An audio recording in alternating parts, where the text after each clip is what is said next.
RNA বিভিন্ন রকম হতে পারে। এই আরএনএ এর প্রকারভেদ আমরা একটু জানি যে আরএনএ কয় রকমের হতে পারে।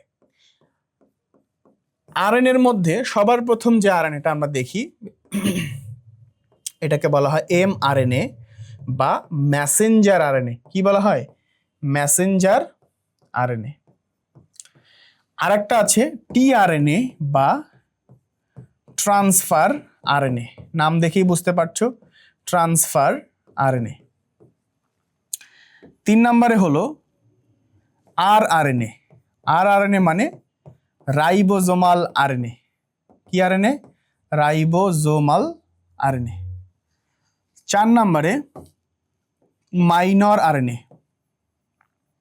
Minor RNA. আর একটা আছে জিআরএনএ বা জেনেটিক আরএনএ।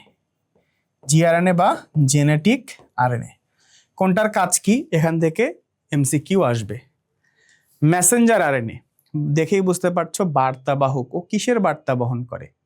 আমাদের বৈশিষ্ট্যগুলো কিভাবে প্রকাশ পায়? এটা আমি যদি তোমাদেরকে সিম্পলি ভাষায় বলি, আমাদের বৈশিষ্ট্যগুলো প্রকাশ পায় প্রোটিনের মাধ্যমে। কিসের মাধ্যমে? প্রোটিন। প্রোটিন তৈরি হয় অ্যামাইনো অ্যাসিড দিয়ে। কি দিয়ে? অ্যামাইনো অ্যাসিড দিয়ে। আর অ্যামাইনো অ্যাসিড কোনটার পর কোনটা বসে একটা প্রোটিন হবে এটা ফিক্সড। মানে ধরো এ একটা প্রোটিন, এই প্রোটিনটা তৈরি হওয়ার জন্য ধরো 3টা প্রোটিন লাগবে, 3টা অ্যামাইনো অ্যাসিড লাগে। 3টা অ্যামাইনো অ্যাসিডের স্ট্রাকচার হলো এরকম, প্রথমে থাকবে 3 নাম্বারটা, পরে থাকবে 1 নাম্বারটা, পরে থাকবে 2 নাম্বারটা। তার মানে তুমি যদি এই ফরমেশনটাকে চেঞ্জ করে দাও, যে প্রথমে দেব 1, পরে দেব 2, পরে দেব 3, তাইলে ওই এ প্রোটিনটা আর পাবা না, তখন বি মানে অন্য একটা প্রোটিন তৈরি হয়ে যাবে। তার মানে অ্যামাইনো অ্যাসিড যদি সেমই রাখো, কিন্তু অ্যামাইনো অ্যাসিডের কোনটার পর কোনটা এটা যদি চেঞ্জ করে দাও, তাহলে প্রোটিনটা চেঞ্জ হয়ে যায়।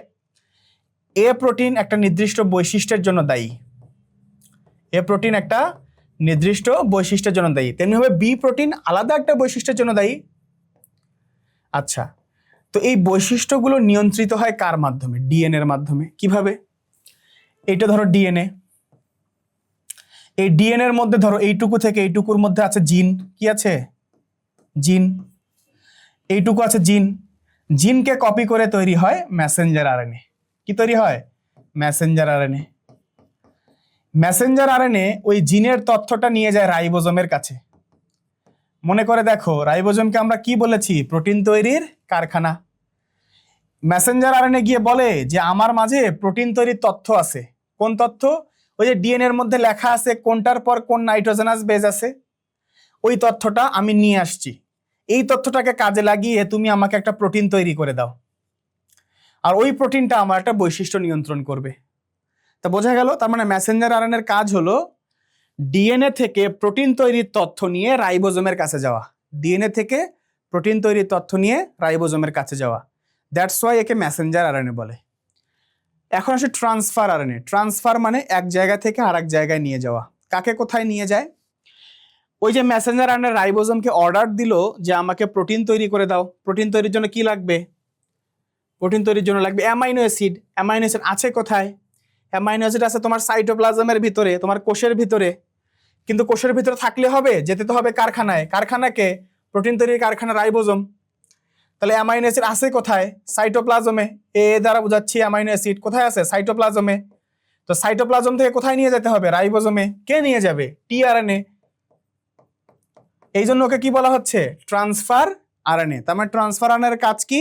সাইটোপ্লাজম থেকে অ্যামাইনো অ্যাসিডকে প্রোটিন তৈরির উদ্দেশ্যে রাইবোজোমে নিয়ে যাওয়া।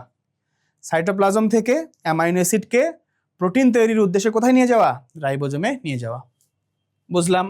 আরআরএনএ। আরআরএনএর কাজ হলো রাইবোজোমের স্ট্রাকচার তৈরিতে অংশগ্রহণ করা। রাইবোজোম তৈরি করতে প্রোটিনও লাগে, আরএনএও লাগে।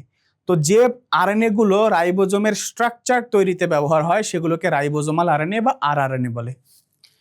মাইনর আরএনএ এগুলো ছোট আকারে, ছোট, এই জন্য মাইনর বলা হয়। এগুলোর কাজের দিক থেকে তোমরা যখন কোষ রসায়ন পড়বা দেখবা যে এনজাইমের নির্দিষ্ট একটা শেপ থাকে, ওর যে রিসেপ্টর সাইট থাকে, ওর যে অ্যাক্টিভ সাইট থাকে, এটার একটা নির্দিষ্ট শেপ থাকে। তো এই এনজাইমের শেপ প্রদানের জন্য, এনজাইমের আকৃতি চেঞ্জের জন্য যে আরএনএ গুলো কাজে লাগে এগুলোকে বলা হয় মাইনর আরএনএ। ঠিক আছে? তারপর জেনেটিক আরএনএ, এটা আমরা প্রথমেই আলোচনা করেছি যে আমাদের বৈশিষ্ট্য নিয়ন্ত্রণকারী যে জিনিস সেটাকে বলা হয় নিউক্লিক অ্যাসিড। নিউক্লিক অ্যাসিড দুই রকমের হতে পারে, ডিএনএ এবং আরএনএ। আমাদের মধ্যে যেমন ডিএনএ আছে, আমার বৈশিষ্ট্য নিয়ন্ত্রণ করে ডিএনএ, কিন্তু যার মধ্যে ডিএনএ নাই তার মধ্যে তার বৈশিষ্ট্য নিয়ন্ত্রণ করবে কি? আরএনএ। যে আরএনএটা বৈশিষ্ট্য নিয়ন্ত্রণ করে, বংশ পরম্পরায় বংশগতি নিয়ন্ত্রণ করে, তাকে বলা হয় জেনেটিক আরএনএ।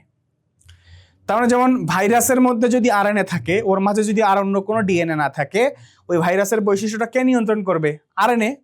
তো ওর ক্ষেত্রে আরএনএটা হলো জেনেটিক আরএনএ।